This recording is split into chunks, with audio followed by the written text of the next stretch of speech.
Bueno, compañeros, ingeniero y cualquier persona que se encuentre viendo este video, mi nombre es Julián Salazar. Junto a mi compañera Isabela Fajardo estaremos explicando lo que es el control selectivo. Pertenecemos a la carrera de Ingeniería Automática Industrial en la Universidad del Cauca. Este ejercicio se está desarrollando en la materia de control de procesos industriales. Como introducción al tema diré lo que es el control selectivo. El control selectivo, pues básicamente es utilizado para cumplir con las restricciones de operación y proteger el equipo o el personal involucrado en las operaciones que se realicen. Se basa en el proceso del control selectivo, lo que implica manipular dos o más variables relacionadas en el proceso, y pues estas variables pueden ser controladas simultáneamente a través de una única variable manipulada. ¿Qué es lo que ocurre aquí? Cuando una variable está siendo manipulada o controlada por una acción, es importante poder transferir el control a otra acción cuando sea necesario debido a complicaciones en el funcionamiento de la misma.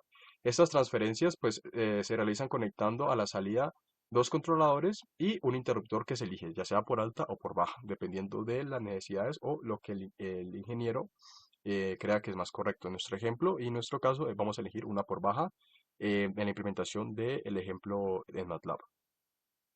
La importancia, como tal, pues un ejemplo de importancia del control selectivo es la reducción de riesgos y fallas al enfocarse en las variables más críticas, las que más hacen daño al proceso. Aquí podemos ver dos operarios que están haciendo un control y están detectando dichas variables eh, o pues detecciones de disturbio.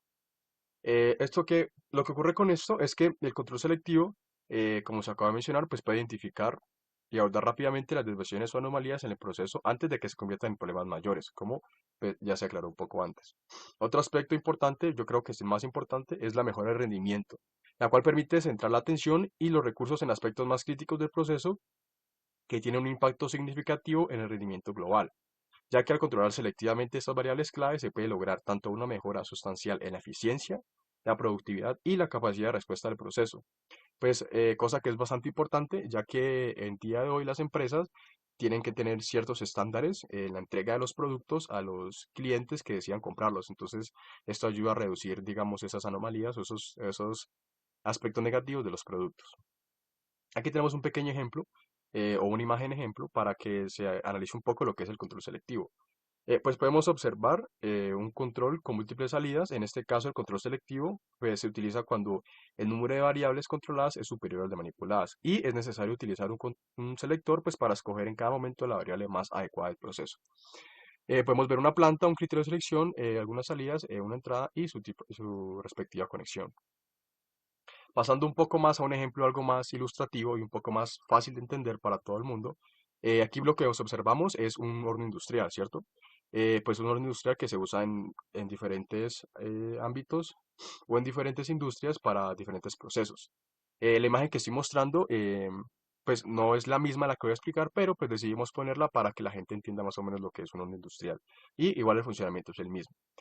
Ya siguiendo un poco más con el ejemplo de control selectivo, pues aplicando en la vida real, tenemos que se está aquí controlando un sistema y la temperatura del horno industrial. Imaginemos que hay dos controladores diferentes para regular la temperatura del horno, uno que se encarga de controlar el suministro de combustible y el otro controla el flujo de aire. Ambos controladores están configurados para mantener la temperatura dentro de un rango específico que la industria requiera. En condiciones normales de trabajo, pues ambos controladores trabajan juntos para mantener la temperatura deseada. Sin embargo, digamos si ocurre alguna complicación en el sistema como una disminución repentina del suministro de combustible o una falla del sistema de ventilación, lo que hace el control selectivo es entrar en juego.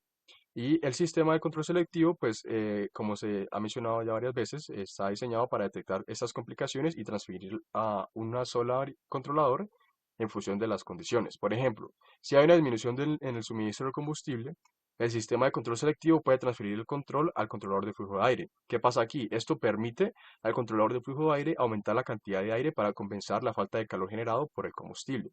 De esta manera, pues el control selectivo asegura que el horno no pueda, perdón, el horno pueda seguir funcionando dentro de los límites aceptables, incluso si uno de los controladores experimenta dificultades, como se acaba de mencionar en el ejemplo anterior.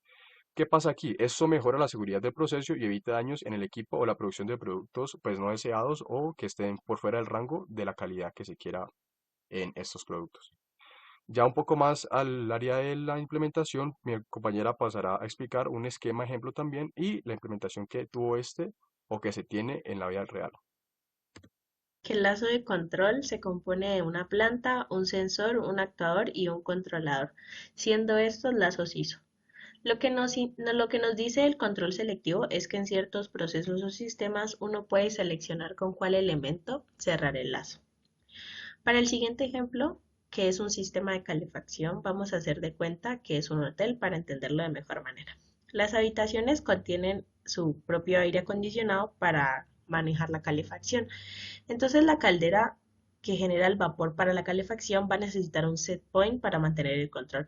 Lo ideal es que para poder optimizar el sistema se le diga a la caldera cuál es el set point ideal, pero eso ya va a depender de cada habitación ya que esta varía dependiendo de la petición de cada huésped. Entonces, la caldera debe tomar el set point más alto de manera que genere el valor necesario para ese set point. Y de esa manera el lazo de control se va a cerrar con el set point de la habitación que más temperatura pida. Cuando hay varios valores de temperatura, se ponen diferentes sensores de temperatura y el control selectivo mide todos los valores de temperatura y detectando cuál es la temperatura más alta, determina si con esa se cierra el lazo de control. En esta parte pues podemos ver que ahí es la parte selectiva. Este pues es una llave no física, sino por código que se encuentra dentro del PLC o del dispositivo programable, la cual va a variar si es por alta o por baja. En este ejemplo, tenemos que escogen el set point más alto, garantizando que la temperatura del horno va a llegar al valor de del 90%. Y las otras habitaciones que tienen los intercambiadores de calor, su control interno les va a permitir gestionar temperaturas menores que el 90%. Entonces, el lazo de control externo selecciona el set point más alto y así mejora el rendimiento del sistema.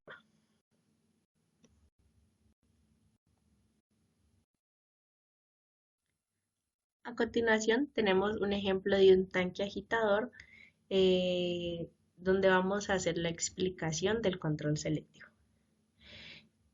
La función que hace el control selectivo en este caso ya depende pues de los requerimientos que se puedan solicitar, pero usualmente se usa más el selector por alta o por baja.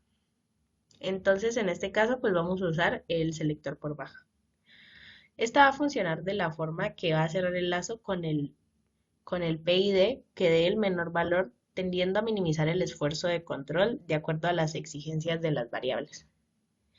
También se puede hacer un selector por alta, de forma que en lugar de inspeccionar el valor mínimo, va a ser una comparación si el PID del nivel es mayor a la señal que esté dando, que en este caso el set point la da por baja, que es el que nos da la concentración.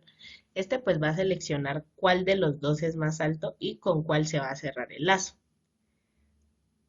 En el de nivel podemos ver el set point amarillo y en este caso no está siguiendo la consigna, porque primero se va a hacer la comparación de nivel con respecto al de concentración. Si el esfuerzo que está dando el de concentración es más bajo que el de nivel, el lazo se está cerrando con la variable de concentración en los 20 primeros segundos. Cuando hay un cambio, o en este caso el desnivel, que podemos ver que baja de 5 a 1, entonces el esfuerzo de control que se calcula es menor para el nivel. Entonces, pues va a dejar de seguir la consigna de concentración y ahora va a comenzar a seguir la consigna de nivel. A partir de ese momento, podemos observar que ya va a priorizar el nivel y va a seguir esa consigna.